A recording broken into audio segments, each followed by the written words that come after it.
మాట్లాడతాడో లేదు, but first ఇక్కడికి ఏదో రావాలి. మీరు వెళ్ళకండి.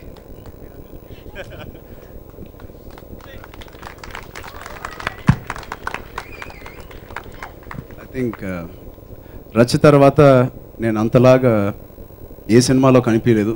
మోస్ట్ బ్యూటిఫుల్గా నన్ను కానీ సినిమాని కానీ తీర్చిదిద్దారు. Thank you Sameer. And few words. Anyway Sameer అది is always behind the camera.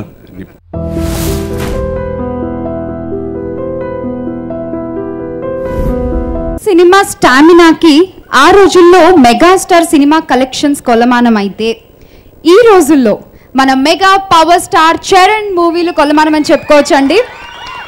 ఇప్పటి వరకు చేసిన 6 తెలుగు సినిమాల్లో 4 సినిమాలు 50 కోట్లకి పైగా వసూలు చేశాయంటే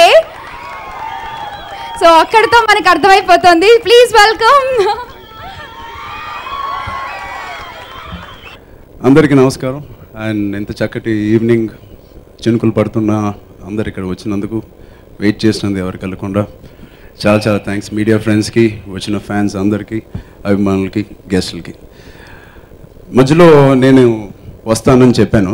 యాక్చువల్గా నేను వంశీ గారు మాట్లాడిన తర్వాత రావాలి. బట్ నాకెందుకో స్పాంటేనియస్గా ఇప్పుడు అనిపించింది వంశీ గారిని ఎవరో కాదు నేనే ఇన్వైట్ చేయాలి. అంత గర్వంగా ఉంది ఆయన ఇన్వైట్ చేయాలి. ప్లీజ్ వెల్కమ్ మన తెలుగు సినిమా అసెట్, ఆస్తి మన ఇండస్ట్రీకి. ప్లీజ్ వెల్కమ్ వంశీ గారు. 2 మాటలు, 4.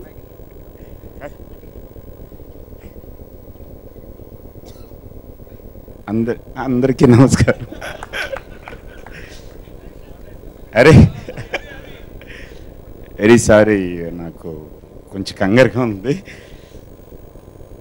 ఈ సినిమా జరగటానికి మామూలుగా మాట వరుసకు కానీ లేకపోతే ఏదో పొగడుతకు కానీ మాట్లాడటం నాకు అలవాట్లేదు, ఇష్టం కూడా లేదు. ఫ్రాంక్గా అందరితోటి ఫస్ట్ టైం ఈ సినిమా గురించి మాట్లాడుతున్నప్పుడు చెప్పాల్సిన ఒక విషయం, ఇందాక మా ఫ్రెండ్ ప్రకాష్ చెప్పినట్టు ఒక 3 or 4 years ఒక very mean period, lean period, loan period, LONE and LOL loan period. చాలా మొహాలు పక్క తిప్పుకోవటం, కామెంట్లు చేయటం, సరిగ్గా ట్రీట్ చేయకపోవటం. ఒక రోజు ఒక వెరీ అన్ఫార్చునేట్ ఇన్సిడెంట్ ప్రకాష్కి తెలుసు. అంటే అన్ఫార్చునేట్లీ ప్రకాష్ లాంటి ఫ్రెండ్ కూడా ఒక 4-5 yearsగా దూరంగా ఉండి చాలా లోన్లీగా ఫీల్ అవుతున్నప్పుడు ఒక డ్రాస్టిక్ డెసిషన్ తీసుకోవాల్సిన నైట్, హోల్ నైట్ పడుకోలేదు. ఏంటి అయిపోయామా, ఫెయిల్ అయ్యామా, పడిపోయామా, చచ్చిపోయామా, లేదా ఫైట్ చేయాలా? ఫైట్ చేయాలంటే ఎక్కడి నుంచి స్టార్ట్ చేయాలి, దేంతో స్టార్ట్ చేయాలి? అప్పుడు గుర్తొచ్చిన ఒకే ఒక పేరు అన్నయ్య. అన్నయ్యతో మీకు ఎవరికి తెలియదు, 20-25 సంవత్సరాలుగా చాలా దగ్గర రిలేషన్షిప్ మా ఇద్దరిదిని. నేను మామూలుగా మాట వరుసకి ఆయనతో ఒక యాడ్ చేస్తున్నప్పుడు చాలామందికి తెలియదు ఈ విషయం, నేను కూడా ఎప్పుడు చెప్పలేదు. Because I never wanted to share that moment, that so personal moment for me. Thums Up ad చేస్తున్నప్పుడు ఆయన ఒక ల్యాండ్ క్రూజర్లో వస్తూ ఉండేవారు, ₹1 కోటి వాల్యూ చేసే ల్యాండ్ క్రూజర్, దుబాయ్ నుంచి అక్కడి నుంచే తెచ్చుకున్నారు. దాంట్లో వస్తూ ఉంటే నాకు ల్యాండ్ క్రూజర్స్ అంటే బాగా సరదా, SUVs అంటే. దాన్ని చూసి అన్నయ్య భలే ఉందనే నాకు ఇచ్చే అన్నయ్య అన్నాను. కరెక్ట్గా 15 రోజుల తర్వాత ఎక్కడున్నావు అని ఫోను, ఏదో ఎడిటింగ్లో ఉన్నానంటే అర్జెంటుగా రా అని చెప్పి ఇంటికి వెళ్ళగానే కీస్ ఇచ్చారు. ఏంటన్నయ్య ఇదే అంటే, అడిగావు కదా ఆ రోజు నీకు ఇచ్చేస్తున్నాను తీసుకో అంటే, నేను గిఫ్ట్లు తీసుకున్నానే ఎవరి దగ్గర నుంచి అనే కదా, సరే నాకు వద్దు ఇది అన్న. అంటే అన్నయ్య అంటున్నావు కదా, అన్నయ్య ఇస్తున్నాడు అనుకో, మీ అన్నయ్య ఇస్తే తీసుకోవా అన్న. అంత దగ్గర రిలేషన్షిప్. మేమిద్దరం సినిమా చేయాలనుకున్నాం.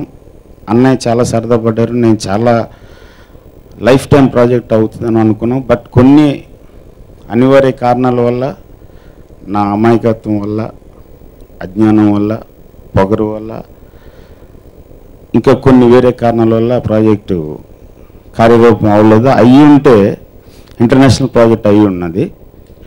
బట్ ఎవరి దురదృష్టం నాకు తెలియదు, నాదా ప్రేక్షకులదా నిజంగా తెలియదు. బట్ కానీ ఎప్పుడైనా సరే కనపడినప్పుడల్లా, నా ప్రతి సినిమా రిలీజ్ అప్పుడల్లా పిలవటం, ఏంటి సినిమా చూపించు అంటాం. 2 రోజు 3 రోజు వచ్చి నాతో పాటు సినిమా చూడటం. ఆయన వచ్చి ఫ్యామిలీతో సహా చాలా సినిమాలు చరణ్ కూడా వచ్చాడు. దాని గురించి ఒక క్లియర్ అనాలిసిస్, ఎప్పుడైనా కనపడితే ఏం సినిమా చేస్తున్నామని కథ అడిగి తెలుసుకోవటం, ఏదైనా అనిపిస్తే చెప్పడం, అవునా ఇలా అయితే బాగుంటుందా అలా అయితే బాగుంటుందని. అలాంటి కొన్ని క్రియేటివ్ డెసిషన్స్. వాళ్ళ ఇంట్లో ఏదైనా పార్టీ కానీ ఫంక్షన్ కానీ జరిగితే నాకు ప్రత్యేకంగా ఫోన్ చేసి పిలిపించడం, ఇవన్నీ కూడా పబ్లిక్ అది తెలియదు. మేము ఎప్పుడు ఆయనకి చెప్పాల్సిన అవసరం లేదు, నేను చెప్పాలనిపించలేదు నాకు. అలాంటి అన్నయ్య దగ్గరికి వెళ్తే కరెక్టు. చరణ్ తోటి ఒక సినిమా అని, చరణ్ దగ్గర పనిచేసే మేనేజర్ నాకు చాలా సన్నిహితుడు ప్రవీణ్ అని, వాడికి ఫోన్ చేశాను. నేను ఏదో అనుకుంటున్నాను రా, చాలా లో కాన్ఫిడెన్స్ లెవెల్స్, అవ్వదేమో అవ్వదు, ఒక రాయేద్దాం పోయిందే ఉంది అనే దాంతో ఖాళీ ఉంటే ఒక 2 వీక్స్లో కానీ 1 మంత్లో కానీ ఒక 10 మినిట్స్ అపాయింట్మెంట్ ఇస్తే నేను ఒక ఐడియా చెప్తాను, తను నచ్చితే దాని తర్వాత చూద్దాం రా అంటే 1 అవర్ తర్వాత ఫోన్ వచ్చింది. ఎక్కడున్నారు సార్ అన్న, బయట ఉన్నాను అంటే అర్జెంటుగా అన్నపూర్ణ స్టూడియోస్ రండి, చరణ్ కలవాలంటున్నాడు. అంత ఫాస్ట్ రెస్పాన్స్. నేను ఒక 1 మంత్ తర్వాత అనుకుంటున్నది 10 మినిట్స్లో వచ్చేసింది ఏంటని వెళ్తే, ఏంటి సార్ అన్నాడు. ఆ ఫస్ట్ మీటింగ్లోనే అన్నపూర్ణ స్టూడియోస్ మేకప్ రూమ్లో మేకప్ వేసుకోవడానికి కొంచెం హై చైర్ ఉంటుంది, గెస్ట్లు ఎవరిని కూర్చోడానికి మామూలు చైర్ ఉంటుంది. ఆ చైర్లో కూర్చున్నాడు. నేను వెళ్ళగానే, బహుశా నీకు గుర్తుందో లేదు, టప్మంట దిగి నా ఎదురుగుండా ఉన్న చైర్ నాకు ఇచ్చి తను కూర్చున్నాడు. ఇవాళకి అదే సంస్కారం, అదే ఆ మూమెంట్లో నాకు అర్థమైంది ఏంటంటే నేను ఇంకా చచ్చిపోలేదు అని. దాని తర్వాత ఏంటి సార్ అంటే ఇలాగానంటే ఇమ్మీడియట్గా ఆ ప్రవీణ్ అనే మేనేజర్ని పిలిచి, రేపు ఎప్పుడైనా ఖాళీ ఉందంటే షూటింగ్ ఉంది సార్ అని. పర్లేదు ఎప్పుడైనా ఒక 1/2 అవర్ పెట్టి వంశీ గారు ఏదో చెప్తా అన్నారు. అండ్ నెక్స్ట్ డే కూర్చుంటే 20 మినిట్స్ ఒక ఐడియా చెప్పాను, ఇమ్మీడియట్గా చేద్దాం సార్ అన్నాడు. అని ఒకసారి నాన్నగారితో కలుద్దామని చెప్పాను అన్నారు. సార్ నాన్నగారు అప్పుడు పాలిటిక్స్, ఢిల్లీ అంతా బిజీగా ఉన్నారు, ఇంకొక 1 మంత్ 2 మంత్స్ అవుతుందేమో అనుకుంటే ఆ నెక్స్ట్ డే వచ్చింది. అన్నయ్య ఎంత గొప్ప మాట అన్నారంటే, నేను చాలాసార్లు చదువుకున్నాను 1000 ఏనుగుల బలం వస్తుంది అని అంటే ఏంటి 1000 ఏనుగుల బలం రావడం అంటే ఏంటని అనుకున్నాను. మర్నాడు ఎర్లీ మార్నింగ్ వాళ్ళ ఇంట్లో కూర్చుంటే అన్నయ్య వచ్చి రాగానే, నువ్వు ఏం చెప్పావో తెలీదు, వాడేం విన్నాడో తెలీదు, నేను ఎప్పటి నుంచో నీతో సినిమా చేద్దాం అనుకుంటున్నాను, ఈ సినిమా మనం చేస్తున్నాం, ఇప్పుడు చెప్పు కదా అన్నాడు. అప్పుడు అనిపించింది 1000 ఏనుగుల బలం అంటే ఏంటని.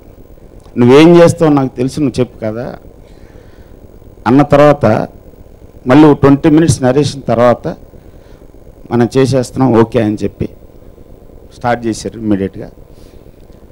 అక్కడి నుంచి ఎవ్రీ డే అన్నయ్యతో మాట్లాడుతున్నట్టు, అన్నయ్యతో తిరుగుతున్నట్టు, అన్నయ్యతో ఇంటరాక్ట్ అవుతున్నట్టే ఉంటుంది. అతనికి నాకు మధ్య ఒక 20 years డిఫరెన్స్ ఉంటుంది. బట్ అంత మెచ్యూరిటీ, అంత బ్యాలెన్స్, అంత సంస్కారం. ఫస్ట్ ఆఫ్ ఆల్ ఇవాళ ప్రపంచంలో చాలా అరుదుగా కనిపించే ఒక లక్షణం సంస్కారం. అది టన్నుల కొద్దీ ఉంది. ఏ రోజు ఏ క్షణం ఎంత బిజీగా ఉన్నా, ఎంత భయంకరంగా మేము తాళ్ళు కట్టి రోపులేసి అటు కొట్టి ఇటు కొట్టి ఏం చేస్తున్నా సరే ఆ ఒక్క డైవర్షన్ మాత్రం మారు. దీనికి ఒక ఎగ్జాంపుల్ చెప్పి, కమల్ని ముఖర్జీ ఫస్ట్ టైం మా షూటింగ్లో జాయిన్ అవుతుంది. ఆ అమ్మాయికి మా యూనిట్లో ఎవరితో పరిచయం లేదు, మాకు ఆ అమ్మాయితో ఎవరితో, నేను ఒక్కడనే కలిశాను. నాగర్కోయిల్లో షూటింగ్ చేస్తున్నాం. మధ్యాహ్నం లంచ్ బ్రేక్ తర్వాత కమల్నికి షూటింగ్ ఉంది. ఆ రోజు ఫస్ట్ టైం వస్తుంది. నేను శ్రీకాంత్ చరణ్ మొత్తం అందరం కూర్చొని ఒక కొబ్బరి చెట్ల కింద భోజనం చేస్తున్నాం. తినబోతుండగా డ్రెస్ చేసుకుని కమల్ని వచ్చింది చూపిందామని చెప్పి. హాయ్ హాయ్ అంటే మేము అందరం హాయ్ అంటున్నాం. టక్కుమంట లేచి వెళ్ళి ఆ అమ్మాయికి చేరేసి భోజనం చేస్తున్నాడు ఒక్క చేతితోటి. అమ్మాయికి షేక్ హ్యాండ్ ఇచ్చి ఫస్ట్ అమ్మాయికి భోజనాన్ని కూర్చోబెట్టి తర్వాత కూర్చున్నాడు. సిగ్గేసింది ఫస్ట్ టైం నాకు.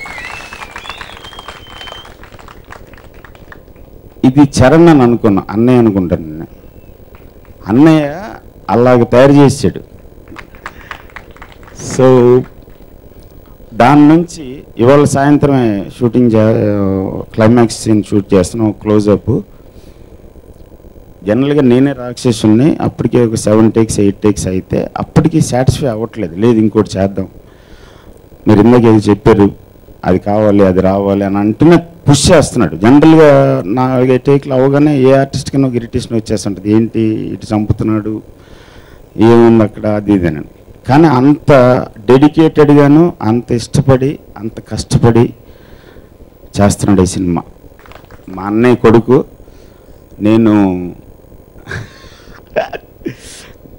నాకు సరైన వయసులో పెళ్ళి అంటే ఇంత కొడుకు ఉండేవాడు. బట్ నా కొడుకు ఇప్పుడు 9 years old. చరణ్ చూస్తుంటే ఎప్పుడు మా బాయ్ గుర్తొస్తాడు, నా కొడుకు గుర్తొస్తాడు. తనని ఎలా డీల్ చేస్తుంటానో అలాగే డీల్ చేస్తాను. ఎంత క్లోజ్నెస్ ఇచ్చినా ఇవాళకి కూడా ఎవరితోటి కూడా, నాతోటనే కదా ఎవరితోటి కూడా ఎప్పుడు ఆ లైన్ దాటాడు. అదే మర్యాద ఉంటుంది, అదే సంస్కారం ఉంటుంది. అతని దగ్గర నేర్చుకోవాల్సినవి చాలా లక్షణాలు ఉన్నాయి. నేను కూడా నేర్చుకున్నాను 2-3. నా అయోమయంగా తిరుగుతూ ఉన్నప్పుడు ఒక్కొక్కసారి చరణ్ గుర్తు తెచ్చుకుని లేదు ఫోకస్ చేయాలి. తర్వాత ఈ సినిమాని కేవలం చరణ్ మాట, ఇందాక చెప్పిన దాన్ని బట్టి, చరణ్ మాటను బట్టి ఇంత వైభవంగా, నిజంగా చాలా వైభవంగా ఉంది. ఇందాక గణేష్ చెప్పినట్టు ఇది ఒక శాంపులే, జస్ట్ 40 seconds శాంపుల్. 2.5 hours చిక్కనైన మనందరం చాలా హ్యాపీ ఫీల్ అయ్యే, ఆనందపడే సినిమా, గర్వపడే సినిమా కూడా అన్నాను నేను. చాలా చాలా హ్యాపీ ఫీల్ అయ్యే సినిమా, పదే చూసుకునే సినిమా, కనీసం ఒక 50 ఏళ్ళ పాటు ఉండే సినిమా అవుతుంది. ఇది ఓవర్ కాన్ఫిడెన్స్ తోటి ఆరోగెన్స్ తోటి చెప్పట్లేదు, నాకు దాని మెటీరియల్ తెలుసు కాబట్టి. అందులోకి ఏమేమి వెళ్తున్నాయో ప్రకాష్ రాజ్ కానీ శ్రీకాంత్ కానీ టాలెంటెడ్ యాక్టర్స్, ఫెంటాస్టిక్ యాక్టర్స్, విలక్షణ నటుడు, సెలక్షన్ నటుడు, రకరకాలు ఇవన్నీ పక్క పెట్టేస్తే వాళ్ళు ఎంత ఫుల్ హార్టెడ్ పర్సన్స్ అనేది నాకు తెలుసు. ఆ హార్ట్ ఎంత ఈ సినిమాలోకి వెళ్తుందో తెలుసు. అందుకని చెప్తున్నా, ఈ సినిమా చాలా సంవత్సరాల పాటు ఉండే సినిమా అవుతుంది, అది నా గ్యారెంటీ. ప్లస్ ఇంకొక పిల్లర్ ఈ సినిమాకి సమీర్ రెడ్డి. నేను రాము గారి దగ్గర అసిస్టెంట్గా పనిచేస్తున్నప్పుడు చిన్న పిల్లోడ్లాగా వచ్చాడు. ఇప్పుడు ఏడిపిస్తూ ఉంటాను, నిక్కర్లేసుకు వచ్చారు ఆ రోజు అని. అండ్ ఎవరైనా ఒక చిన్న కిడ్ బ్రదర్ లాగా అంటాడు వాడు. వాళ్ళ ఇంత పెద్ద సినిమాకి ఇందాకే రెహమాన్ గారని ఇంకొక హీరో ఇంకొక ఇంపార్టెంట్ క్యారెక్టర్ చేస్తున్నాడు. సమీర్ ఈజ్ వెరీ ఫాస్ట్ ఆయన ఇవాళే వచ్చాడు స్పాట్లోకి. అంత ఫాస్ట్గా అంత క్వాలిటీ ఇస్తూ, ఎప్పుడు నవ్వుతూ, కూడా తిరుగుతూ, నేను పెట్టే హింసను భరిస్తున్న సమీర్కి ఎక్స్ట్రా థ్యాంక్స్. తర్వాత అశోక్ ఏంటనేది ఆర్ట్ డైరెక్షన్ మీరు ఆల్రెడీ చూశారు. One more thing, most important factor, నేను ఒక 4-5 yearsగా చేంజ్ చేస్తున్నాను అతను. యువన్ శంకర్ రాజా అని, ఇళయరాజా గారి రెండో కొడుకు. మోస్ట్ టాలెంటెడ్ గై, మాస్టర్ అని పిలుస్తూ ఉంటాను నేను. 2-3 సార్లు చేద్దాం అనుకున్నా, మిస్ అయింది. ఫైనల్గా చాలా కష్టపడి చేంజ్ చేసి పట్టున్నాను ఈ సినిమాని. తరతరాలకి గుర్తుండిపోయే సినిమా ఒక సాంగ్ చేశాడు. మేము ఆల్రెడీ షూట్ చేసాం ఆ పాటని. తరతరాలు గుర్తుంటుంది. ఎంత గొప్ప పాట చేశాడంటే దానికి సుద్దాల అశోక్ తేజ లిరిక్స్ రాశాడు. చాలా గొప్ప పాట అవుతుంది. అతనితో చాలా చిన్నపిల్లడు, అతనితో డీల్ చేస్తున్నప్పుడు అనిపించింది బహుశా ఇది హిస్టారికల్ ఈవెంట్ ఏమో తెలీదు. తండ్రి మ్యూజిక్ డైరెక్టరు, అన్నయ్య మ్యూజిక్ డైరెక్టర్. ఇక్కడ ఇళయరాజా చిరంజీవి గారి కాంబినేషన్లో బోల్డ్ హిట్స్ వచ్చినాయి. మళ్ళీ చిరంజీవి గారి కొడుకు ఇళయరాజా గారి కొడుకు కలిపి చేస్తున్న సినిమా ఫస్ట్ టైం అయి ఉంటుంది. ప్లస్ చాలా గొప్పగా ఉంటుంది సినిమా, చాలా గొప్ప మ్యూజిక్ చేస్తున్నాడు అతను. అండ్ ఇప్పటికి 3 పాటలు ఇచ్చాడు, ఇంకొక 3 పాటలు ఇవ్వాలి. I'm sure you will do a dazzling job. And cinema వరకు వస్తే ఇందాక మా ప్రకాష్ చెప్పినట్టు, గణేష్ చెప్పినట్టు చిక్కనైన తెలుగు సినిమా. ఒక లండన్లో పుట్టి పెరిగిన అక్కడ వాతావరణానికి, అక్కడ సంస్కృతికి, అక్కడ సంస్కారాలకి అలవాటు పడిపోయిన ఒక కుర్రాడు తన రూట్స్ ఇండియాలో, ఆంధ్రప్రదేశ్లో ఒక పల్లెటూరులో ఉన్నాయని తెలుసుకుని ఆ రూట్స్ని వెతుక్కుంటూ వచ్చి దాన్ని ఆస్వాదిస్తూ ఆనందిస్తూ ఫైనల్గా ఇక్కడే ఉండిపోదాం అనుకునే ఇవాళ జనరేషన్కి రిప్రజెంటేషన్గా రామ్ చరణ్ క్యారెక్టర్ ఉంటుంది. అతని పేరు అభిరామ్ ఈ సినిమాలో. ఆ క్యారెక్టరైజేషన్ పూర్తిగా చరణ్దే అన్ని రకాలుగాను. దాన్ని బోల్డ్ అంతా స్టడీ చేసి తను అబ్జర్వ్ చేస్తున్న లాస్ట్ 1 year నుంచి దగ్గరగా చూస్తున్నది, ఒక 10-15 years నుంచి అప్పుడప్పుడు చూస్తున్నది. ఆ క్యారెక్టరైజేషన్ పట్టును చేశాను. నెక్స్ట్ కాజల్, నా వరకు చందమామ. సో షీజ్ ఎలా ఉందో మీరు ఇక్కడ చూసుంటారు. ఈ సినిమాతో ఫస్ట్ టైం పనిచేస్తున్న Kamalinee Mukherjee, very thinking actress, highly read person, very knowledgeable. అమ్మాయి దగ్గరికి ఏదైనా సీన్ చెప్పడానికి భయం వేసే అంత నాలెడ్జబుల్. క్వశ్చన్ వేసిందంటే నాకు ఆన్సర్ వస్తుందా రాదా అని చెప్పి. దాని తర్వాత ప్రకాష్ అండ్ మీ, నేను ఐడియా అయితే ప్రకాష్ యాక్షను, నేను థాట్ అయితే వాడు ఫైట్. సో ఆ కంప్లీషన్ ప్రకాష్ తోటే వస్తుంది. శ్రీకాంత్కి నాకు పెద్ద తేడా ఉండదు. శ్రీకాంత్ వెనకాల నేను తోస్తూ ఉంటే శ్రీకాంత్ ముందుకు వెళ్ళిపోతుంటాడు. సో తనతో అంత కంఫర్ట్. సో మిగతా ఆర్టిస్టులు అందరూ కూడా చాలా బాగా చేస్తున్నారు. అన్అఫీషియల్గా ఇదివరకు ఎప్పుడు డైరెక్షన్ అన్అఫీషియల్గా డైరెక్ట్ చేసినప్పుడు జయసుధ గారితో చేశాను. మళ్ళీ ఇన్ని సంవత్సరాల తర్వాత చేస్తున్నాను. ఒక సీను మొత్తం ప్రకాష్ లాంటివాడినే తినేసింది పట్టుకుని ఆవిడ, ఫెంటాసీ చేసింది. ఇకపోతే ఈ సినిమాకి క్రియేటివ్ సైడ్ నాలాంటి ఒక అబ్స్ట్రాక్ట్ పర్సనాలిటీని కంట్రోల్ చేస్తూ, ఎప్పటికప్పుడు గైడ్ చేస్తూ, బోల్డ్ అంత ఇన్పుట్ ఇస్తూ చేస్తున్నప్పుడు కూడా సైడ్ వేస్తున్న మా గురూజీ అని పిలుచుకునే డియరెస్ట్ పరశూరి వెంకటేశ్వరరావు గారు, అలియాస్ పల్లెటూరు బ్రదర్స్.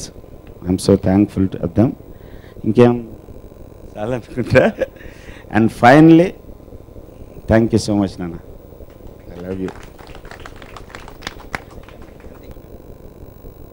సమీర్ మాట్లాడతాడా? మాట్లాడతాడో లేదు, బట్ ఫస్ట్ ఇక్కడికి అయితే రావాలి. మీరు వెళ్ళకండి.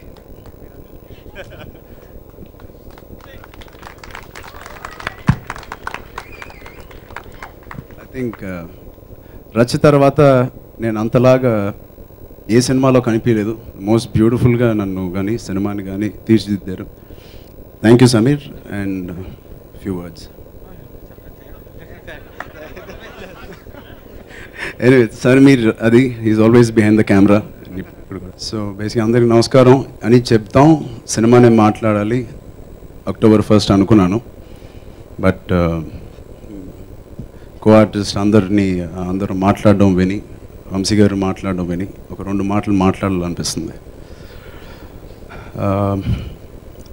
ఇది వంశీ గారు, నాకు మీరు చెప్పింది ఒకటి ఏదో గుర్తులేదన్నారు మేకప్ రూమ్లో, అలాగే నేను మీతో చెప్పింది మీకు ఒకటి గుర్తులేదు. కరెక్ట్గా మగధీర అయిపోయింది, నెక్స్ట్ ఏ సినిమా చేయాలి అనుకుంటున్నాను. ఖచ్చితంగా యాక్షన్ అయితే అవ్వకూడదని గట్టి బిలీఫ్. ఆ టైంలో నాకు గుర్తుండి ఒకసారి ఆయన ఎక్కడో కలిసాను. ఎవరో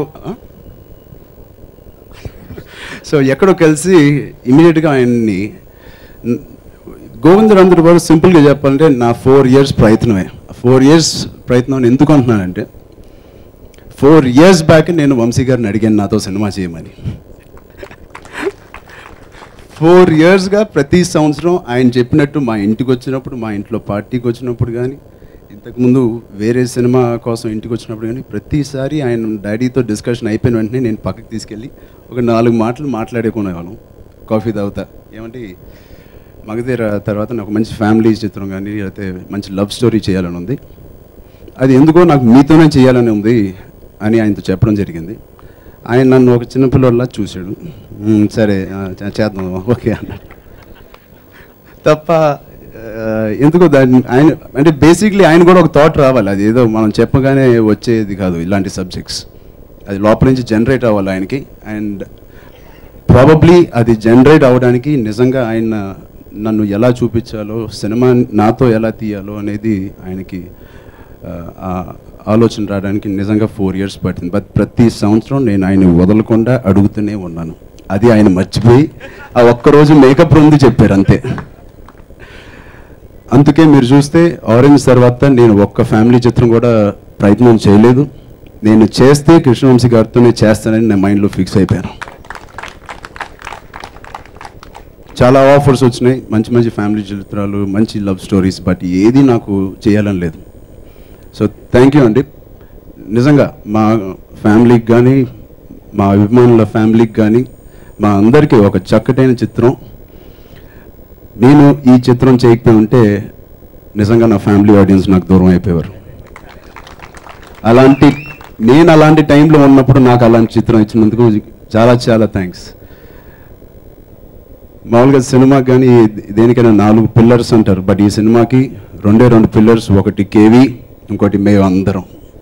so thank you so much ఇలాంటి మంచి చిత్రం మాకు ఇచ్చినందుకు, అవకాశం ఇచ్చినందుకు.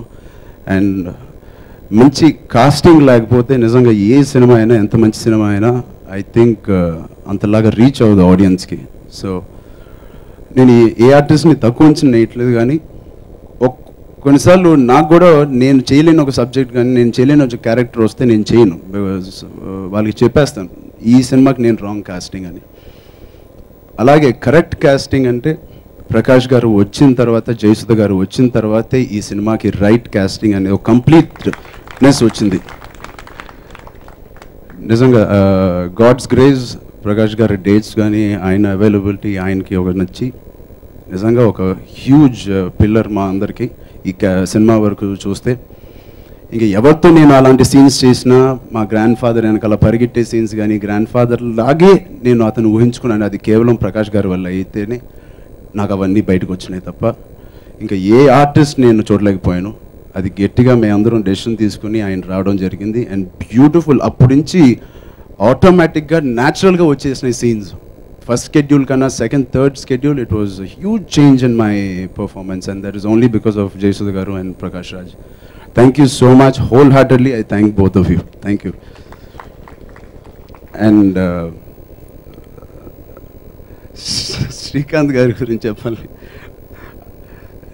ఆయన పెద్ద ఫ్యాన్ ఏటీఎం చూసి. నిజంగా నేను మాత్రం ఎవరైతే మంచి ఇంపార్టెంట్ క్యారెక్టర్ చేయాలంటే, నాతో పాటు ఉండి సరదాగా చేయాలంటే వంశీ గారు ఇమీడియట్గా శ్రీకాంత్ అని ఆలోచించడం జరిగింది. అండ్ ఫస్ట్ థాటే నాకు సూపర్బ్ అనిపించింది. And thank you.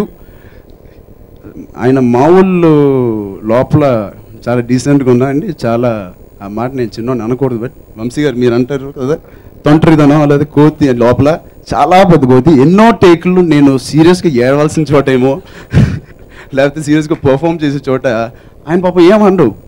ఆయన ఏదో ఒక చిన్న నవ్వు ఏదో నవ్వుతాడు, నాకు ఏటీఎం క్యారెక్టర్ గుర్తుకొస్తుంది. సో ఇవాళ క్లైమాక్స్ సీన్లో కూడా నాకు తెలిసి 1 లీటర్ గ్రిజిలిన్ బాటిల్ మేము నోట్లో కంట్లో వేసుకుని ఉంటాం మేము అందరం కలిసి.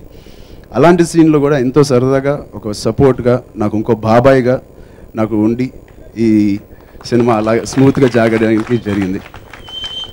అలాగే కాజల్తో మళ్ళీ పనిచేస్తున్నాను, ఇది 3వ సినిమా. I think Kajal, I'm sorry, this film you are looking your best.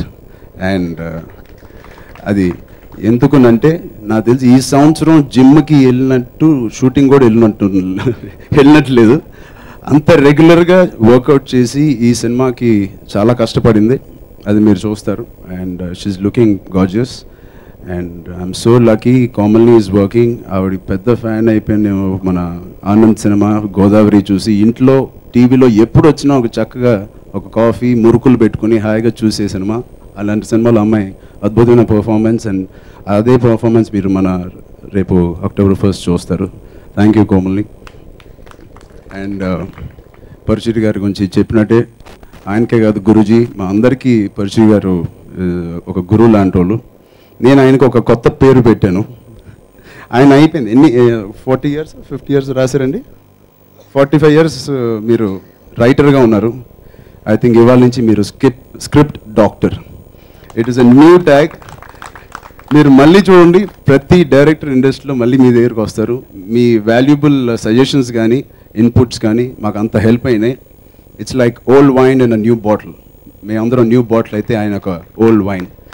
So thank you so much. అలాగే సమీర్ గారికి, మ్యూజిక్ డైరెక్టర్ యువన్కి, పనిచేసిన మిగతా టెక్నీషియన్స్ అందరికీ, ఆర్టిస్ట్లకి, సమీర్, కాశీ గారు, దాని తర్వాత కాదంబరి, ప్రగతి గారు, సత్యకృష్ణ, వీళ్ళందరికీ పేరు పేరున థ్యాంక్స్ చెప్తూ, ఎంతసేపు మీరు అందరూ ఉన్నందుకు మీకు కూడా పేరు పేరున థ్యాంక్స్. అండ్ ఈ సినిమా మంచి పండగ టైంలో రిలీజ్ అవుతుంది. ఖచ్చితంగా ఆ పండగకి ఏమాత్రం తగ్గకుండా ధీటుగా ఇది కూడా మీరు ఎంజాయ్ చేస్తారు. Thank you so much once again. Welcome.